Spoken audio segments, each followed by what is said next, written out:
FearScape Media Network, exploring the unknown, one podcast at a time.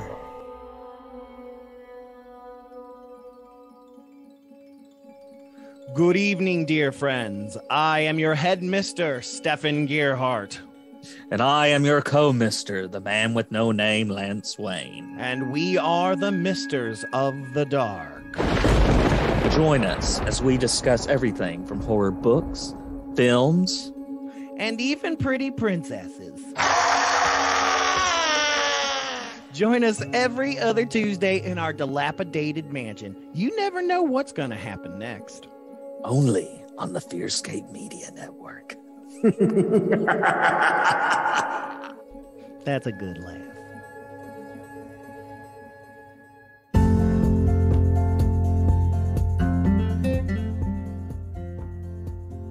You've heard us talk about all the amazing books we've been able to listen to on Audible. Everything from fiction to sci-fi to true crime and more. Audible is the leader in the audiobook industry with a library of over 200,000 audiobooks. Start listening now by going to fearscapepodcast.com/audible. Thank you for tuning in to another episode of FearScape Paranormal Podcast. Happy that you're able to join us as we continue to explore and try to understand the strange phenomenon that seems to exist all over the world. Stefan and I are on a journey, and we share that journey with you.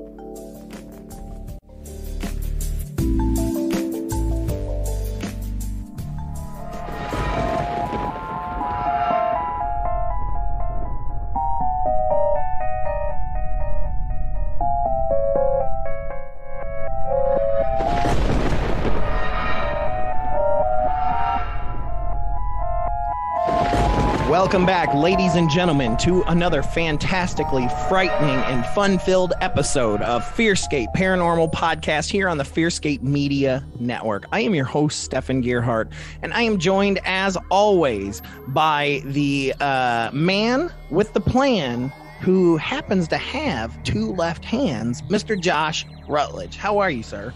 I'm doing fantastic. And, you know, it's glad my name's not Dan either, so... Yeah, it could have been. It could or Stan. have been. Or Stan, yeah. Right. Or Rand. Right. I also feel like all of the Fs that were used in the description of the show, that we should just change it to like FearScape Phenomenal Podcast or something. I thought you were going to say FearScape Paranormal Podcast. You didn't. No, I didn't. No, you didn't, and I appreciate it. We've got a really great show tonight, as we usually do, according to our fans, the blanket huggers out there. We appreciate your love. We are actually guest-free for a minute. It's been a while. I know, it's been a little bit. Yeah, just because even then, we're booked like through like June or some yeah, like I'm pretty much the middle of June is how far we're booked out, so... Yeah, so we got a lot going on. We got some great guests coming too. Oh yeah, you think Tyler Strand was crazy? You wait till you see what we got lined up. Like you don't even know. But anyways, yeah, we're going to be talking about a topic that we've talked about on the show numerous times, but have not done a deep dive into. I haven't really covered in depth. Yeah, not at all. And I have really been wanting to, so that we could get our names on the Men in Black spot list one more time. We're going to be talking about the Majestic 12. That's right. Yep, the M12. Or not the Majestic, the movie with Jim Carrey, which is a highly underrated movie, by the way. Also not to be confused with the M80, which also is explosive like the Majestic 12, but a different type of explosion. Do not drop M80s into your school's toilet. Don't put M80s in mailboxes. Or mouths. Well, definitely not. Whoever did that, they're not alive whoever anymore. did that's not talking to us. Well, they're also not alive anymore. That's why they're not talking to us. Right. If they want to talk to us and be a zombie, they can go over to Mr. Dark. Or the Ouija board, maybe. Or the Ouija board, yeah. Maybe we can make contact. What if they still carried that over into the other realm, though, and they were just like, because it's just skin hitting, like, neck. Like, it's all. Well, that's an interesting thought. Do ghosts talk with their mouths? I don't know. Do they have vocal cords? Well, yeah, that's the thing. Or do they just interpret the ether to speak? I mean, this is why people listen to us, because we have questions and thoughts that nobody talks about. The community has ever thought to ask. Do ghosts have vocal cords? Yeah, I don't know. I mean, vocal cords are a very physical thing, so right, or is it just an amplification of their soul, or is it just thought processing? You know, and then it comes out as whatever they're thinking it should come out as. So then, is it audible, or is it all in the brain? So, like, could a deaf person still communicate with a ghost? Could a deaf person who is a ghost communicate? Could a mute who was a mute in life speak in afterlife? Like, can a ghost be deaf? Like, now I'm really curious. Like, that's why it won't leave your house. Like, when you've done in the name of Jesus, in the name of Allah, or whatever you've got on hand, and it don't leave, it's because it's a deaf ghost. It just didn't hear you. You need to write that shit down. Like, it's like, well, in the name of God Almighty, leave my house. Oh, I'm sorry. I saw something the other day, and somebody was like, all y'all that are doing sage in your house with the door closed, that all the spirits are just like running around inside your house and like can't get out. So, oh, that's funny. Or if they're like, they were just halfway through the wall when the sage hit them. It's like, so half of them stuck in one side of the room. Yeah. The other half is like dissipating. It reminds me of that movie, Frighteners, with Michael J. Fox. Yeah. When guy's like trying to come through the door and he gets stuck. And he's like, come on, man, in or out. So, dude, that's one of my favorite Dan Aykroyd cameos of all time. Because he was basically a Ghostbuster. Like, he basically played Ray Stantz, is essentially what it came down to. What was that? Dan Aykroyd was in that movie? Yeah, he shows up. Or am I thinking of Casper? Hold on. Dan Aykroyd's not in the Frighteners. I swear he's either in it or I'm thinking of Casper the Friendly Ghost, which would be really dumb right now if I got those two movies mixed up. Which I didn't, because I do enjoy the Frighteners quite a bit. I don't think I've ever... I mean, I've watched the Frighteners like 100+ times. I don't think I've ever seen Dan Aykroyd. Well, that's because you're stupid. That's why. No, well, don't sugarcoat it. Nope, not gonna sugarcoat it at all. You suck. Saturday Night Live, Ghostbusters. Why they got just his writer stuff? I want his actor stuff. I'm telling you, he was not in the Frighteners. Okay, that's why I said it may be Casper. I said also possibility. when you said okay, that's just there. You were channeling a little bit of Minnesota, I think. Oh, yeah. Well, I mean, I actually, so I work in a call center for my day job, and I actually dealt with a lot of people from Wisconsin and Minnesota today. It was Casper, by the way. I told you. And not only was it legit Casper, but he also did indeed play Dr. Raymond Stantz. So it was a cameo from the actual Ghostbuster. So even cooler, I'm just saying. So yep. Casper and the Ghostbusters world, same universe. Boom. Boom. You heard it here first on FearScape.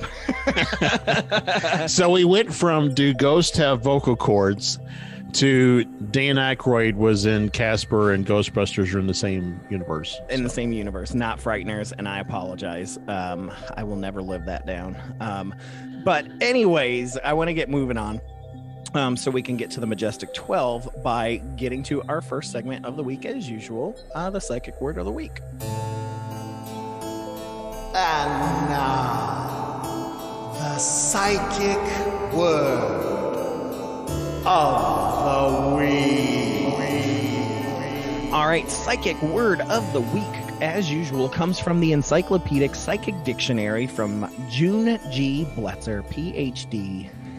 Rest in peace, honey bear. Rest in peace, honey bear. Rest in peace. So as usual, we flip through the pages, and it's really interesting. And I'm going to share this, what happened pre-show, because a lot of times I'll flip before the show so I don't have to think about it, put a bookmark in there. And which I had done. I had it already ready to go. And you were like, oh, I wish you hadn't had it ready to go. I was going to give you a page number, and I was going to say 46, which is always funny because your numbers are always like 2 digits. So it's always like A. But anyways, I was like, well, that's hilarious because the page that I had chosen was 464. So palindrome there. We've got 464, but 46 is right there. It's like, whew, man, that's the closest we've ever got to. I sent you a number. What is it? Well, actually, the closest we ever got was the number was 42, and you said it was 24. 24. Yeah, see, it's palindromes or reversals or whatever. But anyways, so the very first phrase that caught my eye was this one here that says personality transformation. And it's in quotations, and so possibly this was created by this person. I don't understand. It says Marilyn Ferguson, so we might need to research her a little bit. But anyways, it says anything that disrupts the system of one's life has the potential for triggering a marked change in a movement toward greater maturity, openness, and strength. For example, personal stress can be an agent of transformation. Close relations with someone whose views are different, a book which shakes one's beliefs, a move to a foreign country, a promotion, a sudden death in the close family, etc. The object is to fuse emotion with the intellect, and the brain will integrate and transcend that old lifestyle and bring beneficial changes in the mind, brain, body, in life direction, and bring a feeling of self-worth. That's very interesting. I would say that fits a lot along the lines of us and kind of our personal walk, both growing up very Christian to kind of having a very and let me rephrase that by saying Catholic and evangelical Christian. Which both polar opposites of the same spectrum. Right. But Christianity is a lot like coffee. There's a lot of different flavors out there. Right. But the two that we grew up in are very fenced in, so to speak. There's not a lot of growth for change and things like that. So there's a lot of old taboos and things like that. But we have a friend who recently kind of came on board to the topic of alien life form. And I think that's a perfect example of a personality transformation right there, because it shook him to his core value, because some of this information that he got came from someone he loved very much and trusted very, very much, yet shared similar beliefs, right? And so for them to kind of let him in on this idea of what's out there, UTs and ETs and things like that, his two biased friends were no longer biased. So it's very interesting to see how that friend has changed. Yeah. And I mean, just, think about, for a lot of folks, the show Hellier, and did that for a lot of people, right? It changed the mindset of thinking. For sure. I mean, just in the paranormal community, you're starting to see these people that refused to see a connection or a paranormal at a crossroads or anything like that. They refused to see that. Now, are all of a sudden, because of Hellier and things like that, are being shaken to their core when they're realizing that a UFO flap happened at the same time as a mass Sasquatch sighting. So really quick, I want to call out, I looked up Marilyn Ferguson. And, I was wondering if you were. So she's an American author and public speaker, and she's best known for her 1980 book, The Aquarian Conspiracy, which is connected with the New Age movement. But there's some really fantastic quotes here that they pulled out from her. And I just want to read a couple. So, your past is not your potential. In any hour, you can choose to liberate the future. Amen. The next one I'm is... having a... Excuse me. I'm in the middle of personality transformation right now. You're gonna have to well, then get ready for the next one. Okay, shake me to my core. Ultimately, we know deeply that the other side of every fear is a freedom. Like freedom fries? No, like freedom of the fear, I guess. Oh, okay. No. Hey, we need to see if she's still alive. No She's offense. not. She died in 2008. Man, we're gonna have to get a Ouija board just to get on her and June G. Blitzer, just so I can finally get them on the show. She's dubbed the Apostle of the New Age.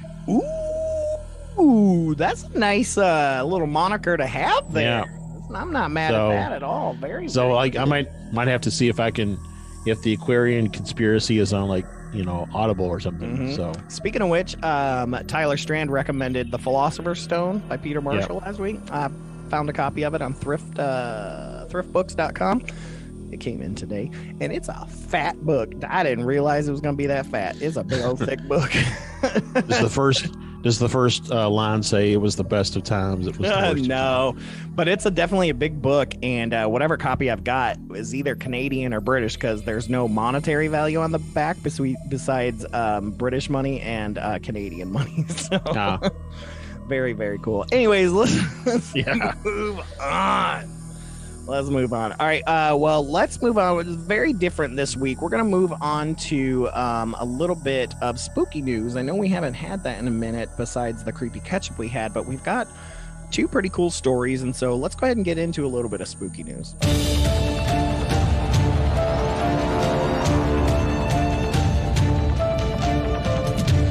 All right, so like we said, we got some spooky news, and we haven't had that in a minute, but we couldn't pass up the things that we've been finding.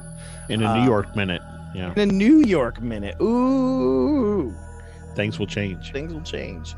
The first one, I actually got sent this. I still collect them just in case we get some really great stories, but this one came from some friends in Kentucky because there was like 2 or 3 UFO sightings within the same night in the same area. And so this comes from WKDQ.com, the number one for new country. And it says possible UFO sighting in Evansville was also seen in Louisville, Kentucky. And here's what the story says. During the month of February, the number of possible UFO reports was higher than normal. Now, that's something we said as well, that February was a hot month. It says no one is sure why that is or how to explain it. And after posting an article about possible UFO sightings around the country and here in Evansville, I received a message on Facebook from a woman in Louisville who saw the very same lights on the same night that they were recorded in Evansville that we reported on. Erica and her family love to study the stars. They have telescopes and equipment set up to see all that is happening, and they actually sent me 2 remarkable videos. The videos are pretty interesting. And like I said, WKDQ.com, and you should be able to just put in UFO sighting Louisville. It should pop up there. But she goes on to say that... or she kind of shares then the original article. And so she says that she had an encounter when she was 10 years old, which was really interesting, to then recently see these lights pop up in Evansville, Kentucky. She said that she was in a trance watching these lights moving slowly over her. The lights flew away together very fast. The lights made tails of the lights behind them, just like in the movies. And then suddenly they were gone and she never saw them again. And then this is the reporter that saw this. She then started noticing that other people were posting that they had seen these strange lights in the skies over Evansville, Indiana. There's another person here who has a video. And of course, this got brought up right around the exact same time that the American Airlines pilot happened to see the UAP while he was flying to Phoenix from Cincinnati over that exact same area. And so she kind of did some research, and she feels like that the plane,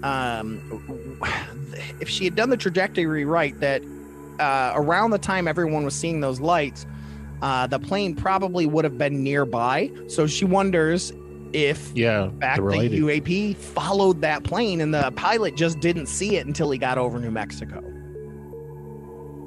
So that's very possible. That's kind of crazy. That's what I'm saying. It's kind of crazy. Well, I mean, it would mean if it had followed it that far and then, then decided it was no longer interesting or, whatever. I don't know. But, but yeah, that comes from Leslie Morgan over at WKD. I keep wanting to say Dookie, but DQ. Get your Dairy Queen on. That's so Evansville, right? Am I right? Anyways, so I have another story, and Josh, you actually sent this one to me, another UFO sighting, and we don't usually cover this much UFO sightings, especially in spooky news, because we, a lot of times have our UAP sighting of the week, but good God, there's been a flap lately, and it's so interesting with, all the information about disclosure supposedly happening soon. It's weird that we're starting to get a flap again, or the media is just starting to get interested in it again because of all the stuff happening. That's probably more so the case, that it's attracting so much interest, and so now quote unquote mainstream media is interested again. So. Exactly. Well, anyways, this one doesn't come from the United States, so bunk to that theory. This comes from the Irish Times, irishtimes.com. You can go there. The headline reads, UFO reported streaking across Irish skies on Friday morning. Pilots saw bright lights streaking across the sky at an astronomical speed. Here's that story. The Irish Aviation Authority is investigating an unidentified flying object, UFO, which streaked across the sky on Friday morning and disappeared. Several commercial aircraft reported seeing at least one bright light, with one pilot stating that the UFO was going at an astronomical speed of at least Mach 2, which is twice as fast as a commercial jetliner. So here we are, and several aircraft. So several aircraft are seeing this, not just one, not one pilot, a number of them saw this. The article continues on, if there are little green men and women visiting Earth for the first time, they have proved to be very elusive. The British Airways 787 call sign Speedbird 94 radioed Shannon Air Traffic Control at 6:47 a.m. asking if there were any military exercises off the west coast of Ireland. A pilot recounted, "It was moving so fast. It appeared on our left-hand side and rapidly veered to the north. We saw a bright light and then it just disappeared at a very high speed. We were just wondering. We didn't think it was likely political. We were just wondering what it might be," she added. A Shannon Air Traffic Controller responded, "There's nothing showing on either primary or secondary radar." A pilot from a Virgin Airlines plane, call sign Virgin 76, came onto air traffic control and suggested that it might be a meteor or another object making some kind of re-entry. There appeared to be multiple objects following the same sort of trajectory. They were very bright from where we were. The pilot also confirmed that he had seen two bright lights that seemed to bank over to the right and climb away at speed, at least from our perspective. And a third pilot responded, "Glad it wasn't me." An IAA spokesman said the authority is investigating the incident and will file a report. They said, "This report will be investigated under the normal confidential occurrence investigation process." The spokesman added that it was unlikely, however, to be aliens from another planet. And that's the bottom line, because Stone Cold said so. Well, I'll say I don't know that I want to draw conclusions that it's aliens from another planet. It could be a number of different things, which we talk about a lot. Quit saying that it's always aliens, because it might be Russians, it might be Daros. We don't know. But the not knowing is the really interesting part. Interesting and fun, I guess. And I don't think that, like, when we get to, you mentioned disclosure, I don't think when we get to June or whatever it is, that they're going to come out and be like, "Yep, aliens, that's what it is."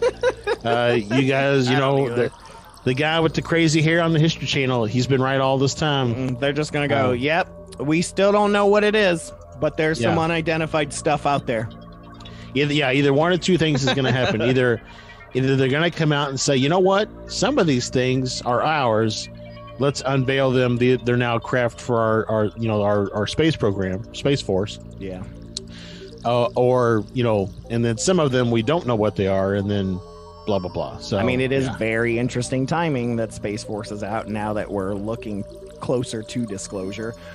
Jeremy McGowan, who we had on 2 weeks ago, dropped a video talking about that document that came out saying that we're getting I think we're like at 60 days or something now, something like to that, disclosure or something. I don't remember. Supposedly he even stated, he's like, it's not gonna be what you want it to be. I mean, well, and I don't, we talked about it before, I think, but it's not disclosure. It's for them to produce a report with their findings. So if their findings is we haven't found, man, we ain't found shit. We ain't found shit.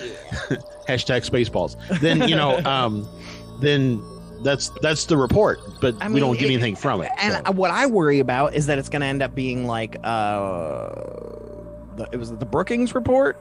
Is that what it was called? The one, the grouping of people that basically said, no, there's nothing here. They basically took all the Project Blue Book stuff, everything, and then basically said, no, none of it works. That wasn't the Brookings report. That was the Condon report. The Brookings report is the one that did the study and said the American people aren't ready. They would panic. They would panic, and so you have to keep this all secret and blah blah blah. Right, but that didn't come out till way later. But it was the Condon report. Then I guess is the one, and that's the one that said they took all that information and it was made up with people that you were like, why would we put them in this? So, right? And the big thing around the Condon report is the guy the guy, Dr. Condon. Mm-hmm.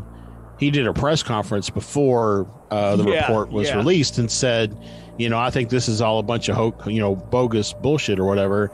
And then he said, but I'm not supposed to come to that conclusion for another 2 weeks. Right. Yeah. So it's like so messed up, man. Yeah. And that essentially ended governmental research, public research phenomenon. So public research. Because we know now from that 2017 article that they've been operating with ATIP and all that kind of stuff for many years. So but so I don't know. It's just there's all this stuff, and I worry that the same thing's going to happen. It is now, and I mean it's just frustrating, and it's weird that it's a part of a COVID relief bill, and it's just again I really believe what I said last week, that this is, in my opinion, Marco Rubio pushing for this was basically him saying, hey guys, I'm ready to be read in. Yeah. And so this is my, application, if you will, to show that I'm interested. It's not going to go anywhere. We're not going to get any results. Ted Cruz is an alien. I mean, if anything, all this is going to produce is probably another bill that gets introduced to fund further the AEP investigation, which is fine too. But it's weird. And Mitch McConnell, I mean, his skin is too loose. There's obviously an alien behind all that skin.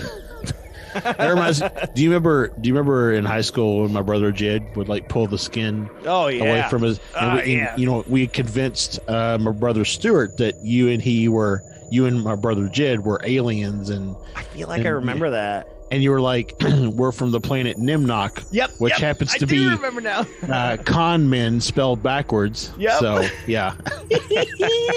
Oh, man, next time I talk to your brother, Stuart, I'm going to be like, still from Nimnock. But, because Jed could, pull his, neck skin, way down where it looked like, he was like, yeah, this is a mask. So, this is why we're not. Those were the days. That's why we weren't allowed to babysit. Well, that, and we would lock them in the bathroom whenever they were fighting. So. Yeah. Work it out. Just turn the faucet on. I don't want to hear it. Anyways, let's get moving on, man. Yeah, so very interesting bits of spooky news. It was really good to have that back. There's a flap happening right now, and we're going to be keeping our eyes to the skies. But anyways, let's get moving on. We're going to do one more segment before we get to our topic and our ad break. And we're going to wrap things up with this first half with Cryptid of the Week. Hi, y'all. It's the Jersey Devil. Hope y'all are ready to meet some of my friends. Cryptid of the Week. Y'all don't even know. It's so funny that y'all are going to be talking.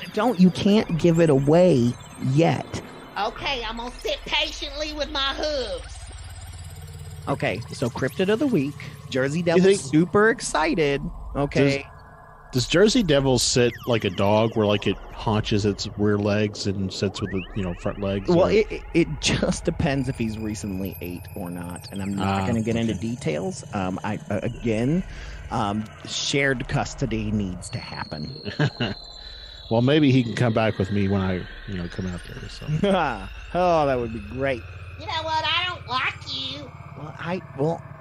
Okay, Josh, what do we got? What do we got for Cryptid of the Week? Yeah. So we have the Toronto Tunnel Monster. Ooh, okay. I like tunnels. I like Toronto. Both of the monsters are cool. So also, I will say that if Mr. Tyler Strain is listening to this, his next location might be Toronto because so a little bit of back history before we actually get into the cryptid.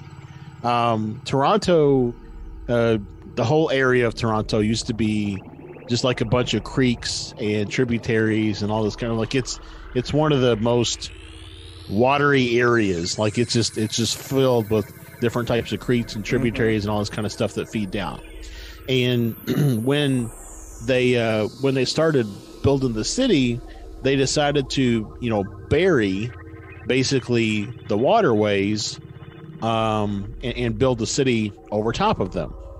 Mm-hmm. And so there are all these, of course, there's like sewer tunnels and stuff like that. But then when you get down past the city built drainage systems, then you get into just the natural waterways of the area. So back in 1978 is the first sighting or account of the tunnel monster. And I'm going to try to read that story here, but basically, it was a warm summer's day in August of 1978. Incidentally, that was the month and year I was born. So beautiful. Yeah. You are the tunnel monster. I am. Well, if you think about that as a euphemism, I probably am. So trust me, I'm from Nemnock. When a Toronto area man had experience with a strange creature that would forever change his life. Ernest, he would only allow his first name to be used, was a soft-spoken 51-year-old at the time of his harrowing experience. He and his wife of 19 years had been raising a litter of kittens.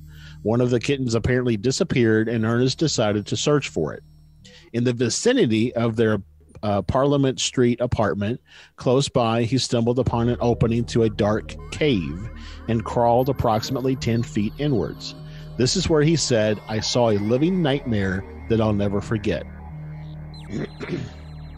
Armed only with a flashlight, Ernest encountered a creature of unknown origin. He described the monster as long and thin, almost like a monkey.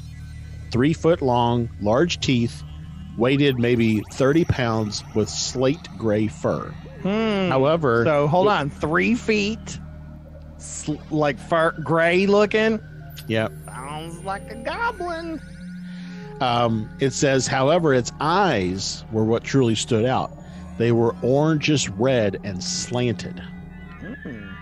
So that also kind of sounds almost like the gray type of eye. I'm talking about that kind of slanted gray eye. And then the orange and red could be, him shining his flashlight off of eyes. So he said Ernest spoke reluctantly with reporters as to what occurred next. He said the creature spoke to him. He said, "I'll never forget it." It said, "Go away, go away," in a hissing voice. Then it took off down a long tunnel off to the side. I wonder if it had a Canadian accent. If it was like, "Go away, eh?" Go away. Or if it was Midwest, like could he pick out the region? Or I don't know. Does it have vocal cords, Josh? Or is it all telepathic? Yeah, who knows? So he said he got out of there as soon as he could. He was shaking with fear. He didn't come forward to the media. He confided in a friend who went to the media because, that's what friends do, I guess. And then That's better than what happened to me. People just went to church and told on me. That's why you're the Jersey Devil and not the Jersey Angel. Well, but also, the Jersey Devil does have a hockey team. This is true. I mean, the Toronto Tunnel monster doesn't have anything. Really. Unless that's Canadian slang, Maple Leaf just means tunnel monster. I don't think so. That's a bit of a stretch. But anyway, so one of the things that they think, so that's basically the encounter. They did take a news reporter went down to the tunnel where Ernie had seen the thing, and they pointed it out. They did find kind of a half decomposing cat in the area, and Ernie said that he had heard sounds of animals whimpering and stuff in the area, which made him fear that that's where his kitten was, and that's why he climbed into the tunnel to begin with. But on cryptids.fandom.com, they talk about it potentially being a Maymay-Gwesi. Okay. Which is Algonquin mythology. The Maymay-Gwesi are small riverbank-dwelling water spirits. Did we cover them in our Native American creatures episode? Because that sounds super familiar, or something similar to that. Something similar, probably. Although we did talk about a lot of different water spirits. Yeah. But it says that they're generally benign creatures, but sometimes blow canoes astray or steal things when they are not shown proper respect. Which, if a city built over top of their natural habitat, so. Yeah. But anyway, so yeah, that's a thought of what it could be, kind of relating back to Native American mythology. So yeah, the artist's depiction based on what Ernie saw also kind of looks like a chupacabra. A little bit, yeah. A little bit. So, but again, we've talked about it before.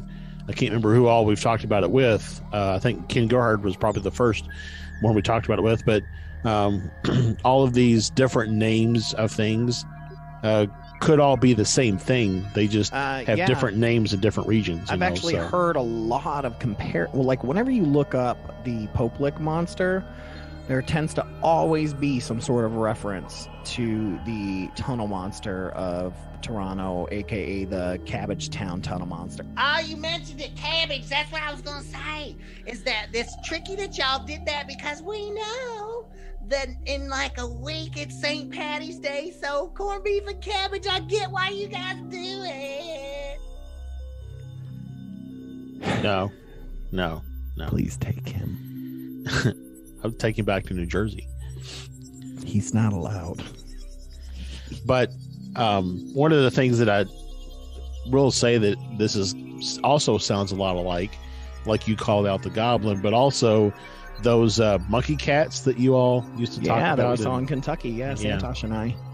Yeah. Yep, very much so. And that comes up quite a bit too. These it's like if you mixed a cat and an ape together, is essentially that. And in fact, when I was doing research back in the day after Santosh saw what we saw and heard the stories we heard, I had found a story that happened in Malaysia or something like that, where this creature that they could only define as a monkey cat is very similar to all of this, but furry, had ears, came barreling from the forest into this small town and just pummeled it like Jesus at the temple. It was craziness, man. Wow. So that's our cryptid of the week. Yeah, so check out Tunnel Monster of Toronto there. So that's where we're at, Josh. So let's go ahead and move on. Let's get to our quick ad break here so that we can, this is ways to either check out what we got going on the network or ways to help support us. You can do all that jazz. And we'll be right back with the Majestic 12. Ghosts in the Attic, Spies in the Basement is a paranormal true crime podcast. If you enjoy tales of horror, lore, and the unexplained, murders, mystery, and so much more, tune into our bi-weekly podcast. With us, your hosts, Anna Timperley and Lindsay Behe, coming March 17th. Through the FearScape Media Podcast Network. Available on Apple, Stitcher, Spotify, and wherever else you may listen to your podcasts.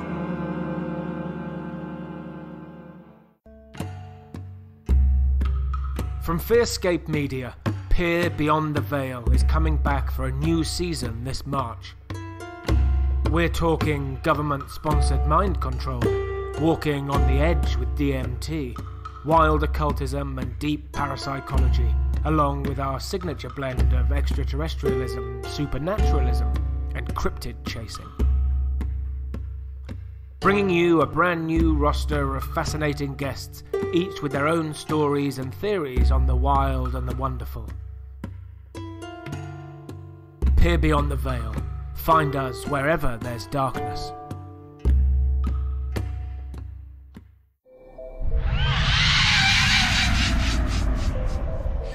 All right, thank you guys so much. We are definitely really pushing getting that Audible membership. That's one way you can help support us. As well as, don't forget, it's the month of March, so we are pushing our March Madness fundraising event throughout this whole month, reminding you to go to fearscapepodcast.com/support to check out our Patreon, or go to fearscapemedia.com/support. You can do single donations via PayPal, whatever it takes to help the network out or to help this specific podcast out. We would be greatly appreciative. Indubitably. But yeah, Josh, so we're going to be talking about the Majestic 12. Been waiting to talk about this for a long time. Let's get crack-a-lacking. Yeah, so the Majestic 12, or oftentimes referred to as the MJ12, is a purported organization, that's really pops up, or like, what is it, is it Eisenhower? No, Truman. Sorry, Truman. Yeah, because Eisenhower wasn't far after, so. No, but basically it's a secret committee of scientists, military leaders, government officials, formed in 1947. Interesting year for that to be formed, since Roswell and such. By an executive order by U.S. President Harry S. Truman, to facilitate recovery and investigation of alien spacecraft. Right. Though it was already said that it was in the works from Roosevelt before he died, from things that I knew and had already talked about. And Truman is just kind of the one that put pen to paper. Well, and it's interesting because I forget what else I was watching recently, but they talked about how Truman was probably the last president to know the full story. I've heard that too. Right. That every president since then has been basically, they've picked and chose what information they give them. Well, and I think a lot of it was because of how Eisenhower reacted to it all. Like, Eisenhower essentially heard what he heard and was like, hey, everybody, stop what you're doing. Aliens are real and this is messed up. And I think the shadow government or the higher ups or whoever's in charge there was like, oh, okay, we gotta hang back with what we say. Well, and the thing I was watching, I think it was that. So there's a new doc. I think I mentioned it. I can't remember what I mentioned. Maybe just talking with you. Anyways, there's a new doc by Greer, or not? It's not by Greer. It's got Greer we talked about it. Yeah. And in there they talk about how the presidents haven't really been told, and it's really the senators and stuff that really get read in. That's what the whole Marco Rubio thing is. So, but anyway, so back to the MJ12. So it originated, this whole knowledge, if you will, of this Majestic 12 came to be in December 1984 when a mysterious package with no return address and an Albuquerque postmark arrived in Jamie Shandera's mail in North Hollywood, California. So not anthrax, because that was later. Yeah. Well, and not Unabomber either. I'm just going to throw this out there, but another individual who has certain photographs that supposedly of the moon that show craft landing on the moon and such lives in Albuquerque, New Mexico. So, but anyways, I don't want to get Ken in trouble, so I don't think it's. I'm just but yeah. Just saying. So inside the package was a roll of 35 millimeter film. And when it was developed, it turned out to contain 8 pages of a briefing paper dated November 18th, 1952, in which Vice Admiral Roscoe Hillencotter, awesome first name, Roscoe. Oh yeah, Roscoe Pico Train. Told President-elect Dwight Eisenhower of the recovery of the remains of 2 crashed spaceships. That they talk about, man, in all those docs that talk about, because there's a specific doc called like Presidents and Aliens or something like that, and they talk about Eisenhower knowing and getting freaked out. Yeah. In the first of these crashes in early July 1947, authorities recovered the bodies of 4 humanoid beings, according to the document, which appended a copy of what was supposed to be the actual executive order. President Harry Truman authorized the creation of the super secret group called the Majestic 12. And the 12 comes into play because the original Majestic 12 consisted of 12 people. All right. And basically, so that group was enacted to study the remains of that crash that was found in July 1947. So a little anecdotal information here about this MJ-12. Something that I saw in watching the Bob Lazar documentary that was recently released is that the S4 badges, the badges that people wore at the S4 facility where Bob Lazar worked, had MJ-12 in the upper left-hand corner. Mm-hmm. And that's not the first time that's mentioned. I'm pretty sure that the Dolce ultra-terrestrial guy, I think he talked about that too, about the badges that they had to wear also had MJ-12 on it. But I might be making that up, but I feel like I remember that.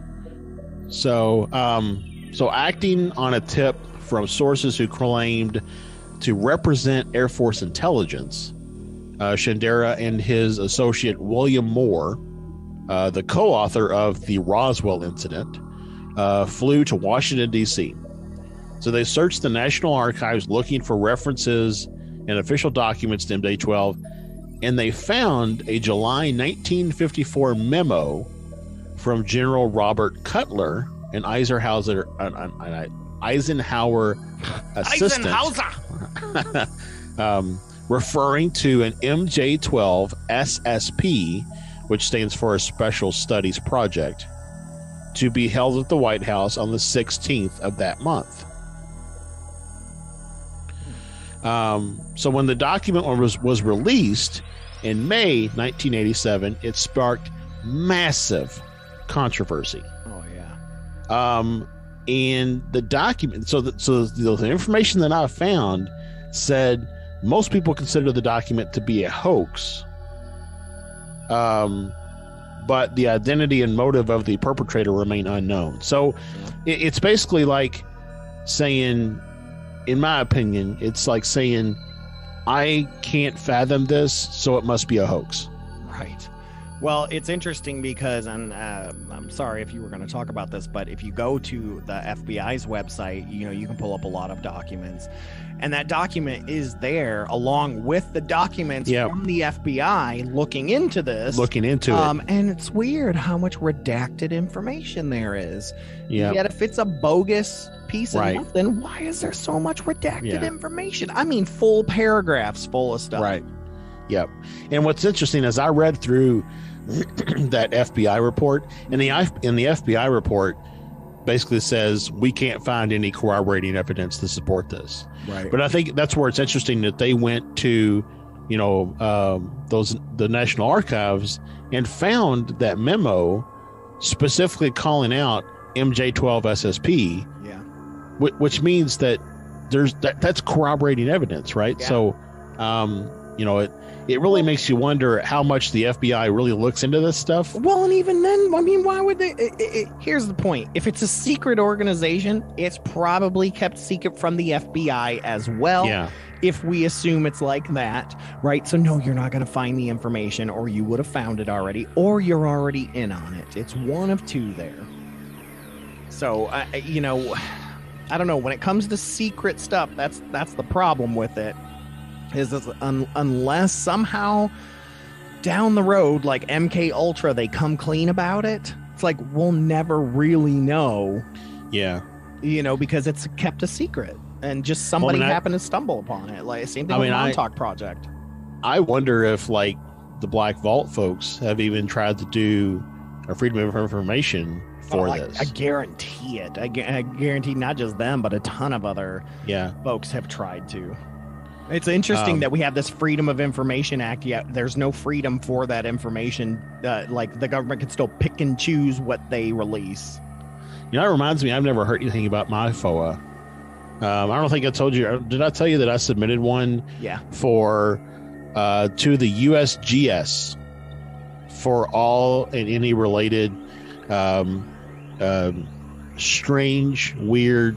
I can't remember the terminology I used, but I tried to be as inclusive as possible for what they would return. But I submitted one for the USGS because I figure, that's the way to go, right? Is to submit to these little, not little because USGS is big, but right. But these offshoot agencies that you wouldn't think about, like the National Forestry Service and things like that. Especially with, the two docs that are out there, the missing 411 and then the hunters missing 411. I'm willing to bet you're not the first person to actually do that now. Yeah. Because there's a huge interest right now in missing persons within national parks.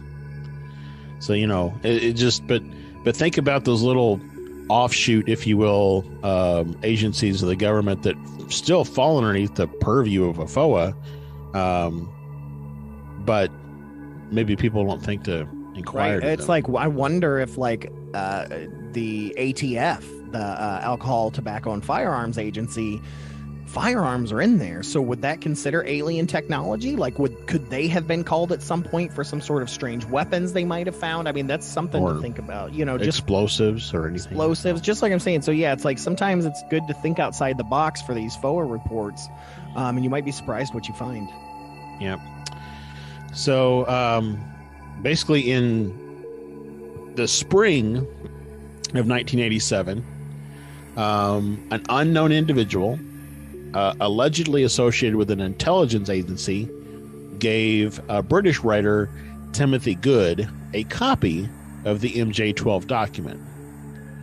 Upon learning that Good was going to disclose its existence to the press, Moore and Shandura released their copy along with the Cutler memo.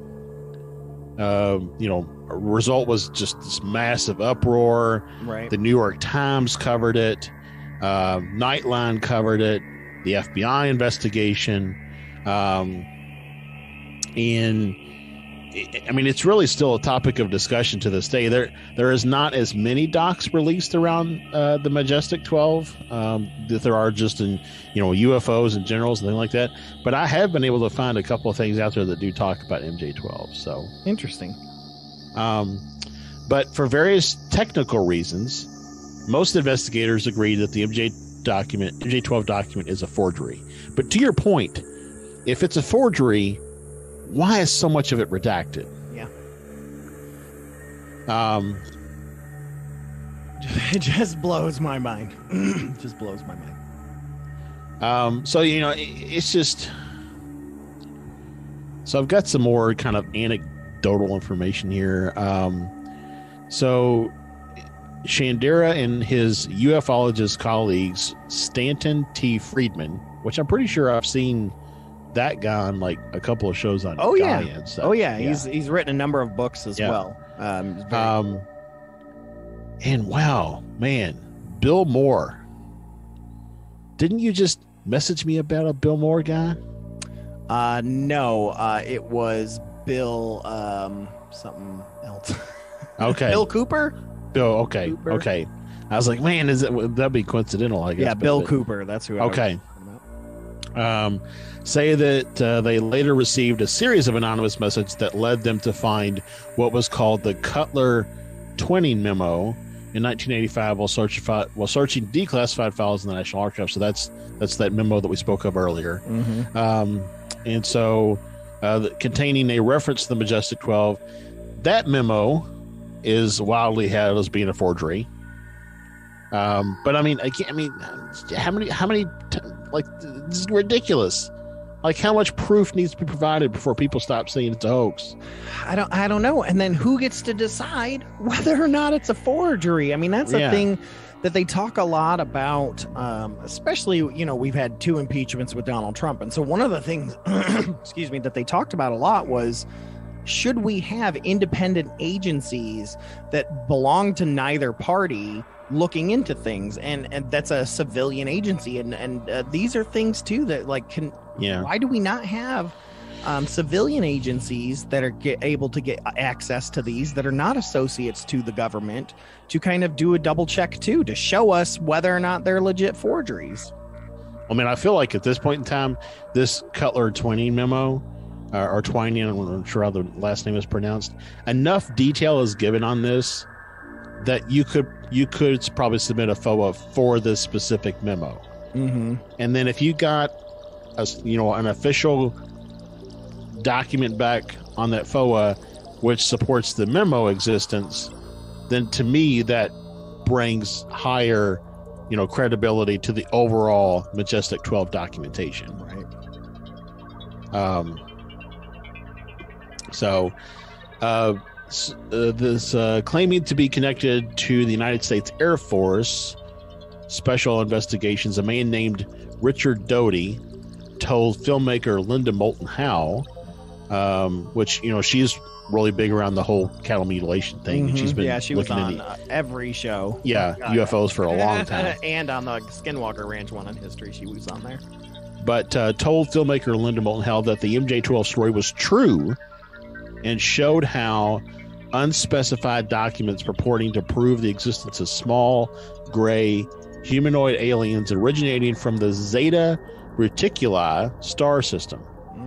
Doty reportedly promised to supply Howe with film footage of UFOs and an interview with the alien being, although no footage ever materialized. Dun, dun, dun. Yeah, sad trombone. Let's see here. So the only other thing that they say here is that around the memo, there was a gentleman named Philip J. Class. They were basically accused of being disinformation agents. And so Class's investigation of the MJ-12 documents found that Robert Cutler was actually out of the country on the date he supposedly wrote the Cutler Twining memo. But also, I'll say, these guys didn't write memos, right?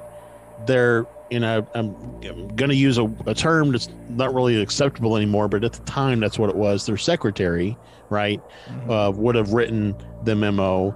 And then these guys probably didn't even sign it. They probably had an auto signer, or in a lot of cases, the secretary was able to sign the signature of the person. So just because the guy was out of the country doesn't mean that he didn't, quote unquote, write the memo. Because it's just the nature of how things were, and probably still are. I mean, does the president or does his, staff shoot, what's it called? The staff that's like on his team. I can't think of what it's called right now. Cabinet. Thank you. Do they write all of their own memos? Do they type their own memos? Probably not. They probably dictate to somebody. Well, yeah, and that person writes it. Anything top secret or classified is going to remain that. Like they talk about how Cutler or people looking into the Cutler incident like tried to contact the Eisenhower Library, Presidential Library, to look for those meetings, and they were like, "Oh, well, we've been through his appointment book, and there's nothing in there that says anything about the Majestic 12, but there are a number of meetings that say off the record," because they can't put that in a library because it's still classified information. Mm-hmm. So again, freedom of information doesn't matter if they're not going to allow you to have that information. Yeah. Well, it talks about in here that, Linda Moulton Howe and Stanton T. Friedman both believed that the MJ-12 documents are authentic. Skeptics would look at that and say, well, of course they're going to say that because they're believers, right? Of course.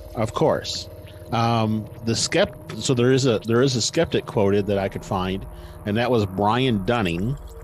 Investigated the history of the subject and reported his findings in the 2016 Skeptoid podcast episode, The Secret History of Majestic 12. And he cited ufologist Bill Moore's suspicion that rather than a hoax perpetrated by the UFO community, the papers were actually part of a disinformation campaign of the U.S. government meant to deflect attention from the secret Air Force projects. Damn it, because at the same time, I'm like, well, that's maybe possible. But... Well, because that I can't remember the guy's name that they talk about as part of the Dulce, New Mexico stuff. But there was a guy that's like his whole job with the Air Force was to, produce all this disinformation. Like he would go to various, alien cons and things like that, and like get up there and just blow out all this bullshit that would just totally run, and spin people off down a completely different path.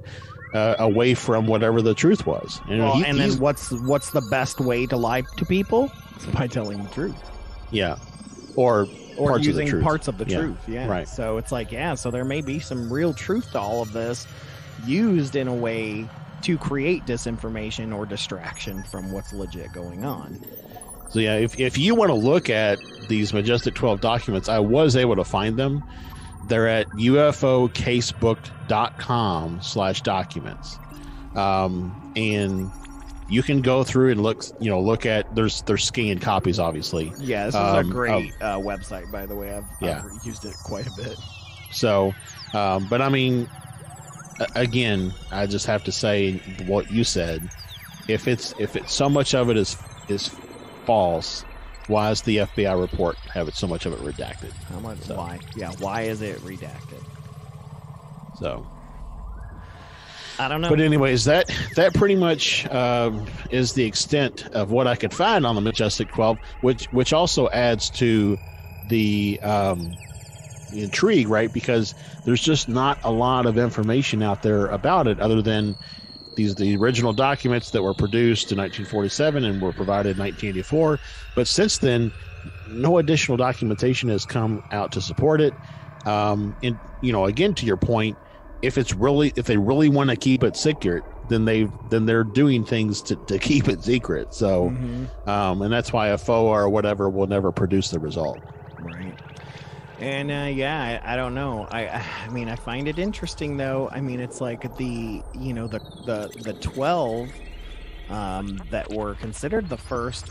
Some of those are some really interesting names and people that were out there. I mean, like Lloyd Berkner is one of them. He was a physicist and engineer, an inventor of. He helped be able to measure the ionosphere and stuff like that. Like, he was. Oh yeah, there were some amazing scientists at the time, probably, a part of Project Paperclip, which we haven't really talked that much about before, but that came over as part of our, rocket program and everything. So, I mean, yeah, there were some serious people, right? People who in order for them to be involved in a program of that magnitude, had to have taken it seriously, right? If it existed. So. A lot of people that were heavily into science, engineering, even a few like Vannevar Bush that was in the Manhattan Project, sadly not related to the other Bushes. So they say. Man, if we could find a connection to the other Bushes, oh man, conspiracies would lose their mind. Oh yeah, really? Because already, I think, way back when Brad and I did the Aleister Crowley episode, there's a theory there that Barbara Bush is the daughter, one of the secret daughters or granddaughters or something of Aleister Crowley. There's like some real legit evidence that lines it up too. It's pretty crazy. Well, and it's funny because I've also seen the Majestic 12 be referred to as the Magic 12 with a K. I haven't seen that. Interesting.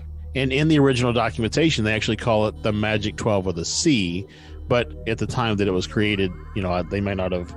There wasn't probably not such a big push to distinguish between stage magic versus ceremonial magic. But something else to tie into just coincidences, like with some of them, is some of the conspiracy theory that I've found is the very first super carrier that was ever created was named after one of the supposed Majestic 12, James Forrestal, who was the Secretary of Defense, I believe, for Harry Truman. And so there are people that are like, even the super carrier came from some of the technology that they found at Roswell and some other places, and that he was the one that figured out to maybe we should use this in terms of what we can do in war. And so they named the first one after him, the USS Forrestal. So take that, buddy. Put that in your pipe and smoke it. Put that in your peephole and smoke it. But yeah, there's a lot, man. I mean, I could go into each individual member like all day long, and every one of them looks shady as hell. I mean, you got Hillenkotter, who we talked about, like first director of the CIA. Huh? Yeah. Huh? I mean, yeah, that's weird. Yeah, there's a lot. Yes, there are. If you look into each one individually, they're what they became, right? Their credentials, if you will, are very impressive. I mean, he was also on the board of governors for the OG NICAP from 1957 to 62. Yeah. I didn't even realize NICAP was around that long. Yep. I mean, that's what people used to talk about it. They say, hey, you want to come up for a NICAP? Yeah. Well, they talk about NICAP all the time in Alan Greenfield's old zine from the 60s, UFO Slayer. Yeah. Boy, they scream at NICAP all the time because NICAP was so anti-contactee. Oh, they hated contactee stuff. And so they would go, like Gray Barker and Jim Mosley and those guys too, they would go and pull pranks on the NICAP offices. Stuff like that, which is why people don't believe anything Gary Barker said. Right. I mean, he would do stuff like that, but it was just to like get the NICAP people to be like, hey, contactee is potential. It's a potentiality. So this is interesting, and I didn't realize this until I was looking into it. So General Nathan Twining, however you say his last name, he was one of the 12. Yeah. So he wrote the memo about the meeting because he was one of the 12. Isn't that weird? Isn't that weird? I just, I know we're part of the aluminum Naughty here, and I got my aluminum, hat on right now, my tin hat, but I mean, with as little evidence as there is out there, this little bit is quite compelling. Like I said, we have enough information about this, the supposed supporting memo that was found at the National Archives to be able to go and put in a FOA for it. So I'm sure somebody has, and somebody's just, dragging their, like what is the general response time from a FOA? Like, what is the expectation? Because it seems like you could put one in and not hear anything for years. So. Well, and I feel like that in the Project Blue Book TV show that was on History, I feel like they alluded to the MJ-12 as that hierarchy that was there, that was kind of moving everything along via Project Blue Book, and it makes you wonder how much Hynek knew, and oh god, I forgot the military guy's name, but yeah, like how much did they go, because they had to come across it. They had to, a number of times, they had to have seen things that led them to believe whether or not that existed.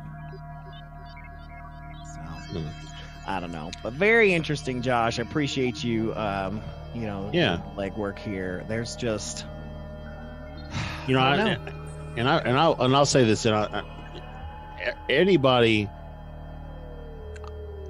should go out that has an interest should go put a FOA in.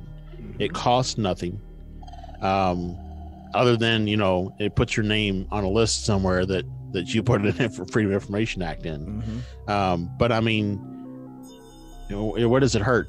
And if you get enough people asking for something different types of ways, maybe one day it produces a result. Yeah. So why not? And then that question goes now. It's like, who's on the board now? Is it still going? If Bob Lazar is saying they're still seeing, these things, who's on there now? Did Harry Reid get close? Those are things you wonder, because I know you were talking about Rubio wanting to get read in. It's like, well, Reid was on this hardcore in front facing the public for years. Did he get read in? Because he alluded to it a little bit in Unidentified, that he knows a lot more than he can say too. So and it's also possible that, just being a little conspiracy side here, it's also possible that he didn't get read in, and so he's attacking. He's trying to get it a different way. Yeah. I don't know. Very interesting. But whatever produces results, that's all I care about. So. Yeah, same. Again, I highly recommend everyone to go to ufocasebook.com/casefiles. There's so much great information in there. Check that out. But yeah, Josh, we're gonna go ahead and start wrapping things up and get out of here. But man, holy moly, dude! Like, it's funny because Majestic, the MJ-12 is just something that keeps me up at night, dude. I think about it all the time, and I don't know why. There's not a lot of information. We know more about things like Paperclip and Blue Book and Project Rainbow and things like that than we do about MJ-12. Yet MJ-12 sits on my brain all the time. Well, I mean, it seems like if somebody was trying to use it as a hoax, right? If they were trying to use it to sell a book, sell a movie, whatever the case would be, I feel like it would have spawned up again. Like, it's been 30 years or however long since 1984. I feel like it would have surfaced again with a new set of documents or whatever, with somebody else trying to spin whatever. So I don't know. I feel like maybe whoever sent it from Albuquerque, if you're listening, you could drop us an email. So, and it's like, did it come from Albuquerque, or did they drive it up from Alamogordo or Roswell, right, and drop it off at a major city so that they could be a little more covered up there, right? Yeah, I mean, that's true too. I mean, they could have, for that matter, they could have,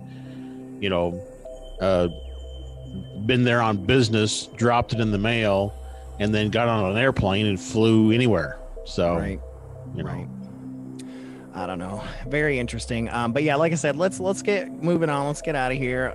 Before we get out, as usual, want to get to our listener story. This one comes from a listener named Makayla, and this story is creepy. I'm just gonna leave it like that. So Makayla, here's your story. So something creepy happened at work tonight, and I need to tell people who will understand. See, I work in a hospital. Today I have to go to the renal ward, which is right next to, you guessed it, the mortuary. Every time I go down there, I feel sick. But today I didn't. As soon as I stepped off the elevator, I got an instant feeling of dread. I felt like I was going to cry. I did what I had to and left. As I stepped onto the elevator, I got the feeling like I was going to have a panic attack, and it just stuck with me, being on the edge of a panic attack. As I was walking along a long corridor, I felt something touch my leg. I thought maybe something fell off my trolley, but there was nothing there. I got into the next elevator and I got a sharp pain in the center of my back. These weird feelings kept happening to me for the entirety of my 4.5-hour shift. Weird noises, something touching me, just the weirdest things. And I'll be honest with you, I think something followed me out of that initial level I was at. Now, I haven't felt anything since I got home that night, but holy shit, I don't ever want to go back down there again. Yeah, that reminds me of when we had Tori Smith on from Paranormal Help Desk, and she talked about, she's a ER nurse and all the stuff that she's, seen happen or whatever. So yeah, I mean, I don't doubt that there's all kinds of stuff that either sticks around or gets stuck even at hospitals. So yeah. And just wanted to point that out that comes from a listener in Australia, in New South Wales. So it's just, it ain't just America, it ain't just Europe. I mean, it's worldwide. Like the intro says, I mean, this is a worldwide phenomenon. I mean, it's and it's seemingly been around for a long time. I mean, like Tyler said, it's like a part of our lives. The whole idea of it being paranormal is just a label we put on it to explain it away. Yeah. But it's interwoven into our daily lives, whether you realize it or not. Yep. 100%, man. But anyways, let's go ahead and get out of here. Thank you, Makayla, for sending that to us. There's millions of ways that you can send us your listener stories. Send it to fearscapepodcast@gmail.com. You can go to the website, fearscapepodcast.com, submit a sighting there. Find us on any of the Facebook groups we're a part of. Hit us up and say, hey, I just posted a story. I'd love for you guys to use it, or be on the lookout. Sometimes we hit you up when we're in those groups and we find some of those amazing stories. But yeah, there's just so many ways for you to reach out to us and send us those stories. And yeah, it's kind of nice to be back and having a ghosty story. Yeah. Again, right? So, but anyways, before we go, Josh, just a reminder to everyone, we are raising money for the network all through the month of March. You can go to fearscapemedia.com/support to donate to the network at large. And if you want a specific podcast that you'd like that money to go to, just go ahead and mention that in your byline or shoot us a message and say, hey, I just donated $20. I'd like it to go to the antagonists or what may be. You can also, if you're, if you don't want to go that route and you want to become a monthly supporter of FearScape itself, you can go to ours, fearscapepodcast.com/support. It'll take you straight to our Patreon page. Like we said, we've got some a Tyler Strand extra interview that's be made available for you. There's going to be all kinds of fun stuff. So, many opportunities. fearscapemedia.com/store. Get a t-shirt, a mug, a sticker, whatever. You can do all of those things. Yeah. But Josh, is there anything else you wanted to shout out to everybody before we leave? Yeah, just a reminder that, if you can, review us, rate us wherever you can on your different listening platforms. I think on Facebook there's ability to rate us as a page, but all of that helps. So and really we'd like to see the feedback. It's encouraging to know that when we show up every week and record these segments or these sessions and these episodes, that you all the listeners do like what we're putting out. I think the repeated coming back and listening tells us that too, but also It's just nice. It's just nice to hear from people that you like what we provide in our content. And we're very sociable, so we're not Brad Pitt or anything. We will absolutely engage you in a conversation. Tell us about your stories, your nightmares and night hags or whatever you've got, and if you need help, let us know. We'll point you towards Tori or all sorts of people to try to get you out there to get the paranormal help that we can. But we're out of time, so Josh, it's been a pleasure as usual. Same. And I will be seeing you in Arizona very soon, so I'm very excited about that. I think we have one more episode before you get out here. But anyways, we will catch y'all later. Thank you guys so much for tuning in to FearScape Paranormal Podcast here on the FearScape Media Network. This has been Stefan, and just a reminder to keep your eyes on the skies. This has been Josh. The truth is now. And remember, folks, hold those blankets extra tight because things tend to get spooky when you're listening to FearScape. Good night, everybody. Good night. We hope you have enjoyed this guidepost on the road of high strangeness with us. And we thank you, as always, for listening and joining our caravan to the weird and unknown. Please consider supporting us as we continue our journey to find the answers we all seek. FearScapePodcast.com/support.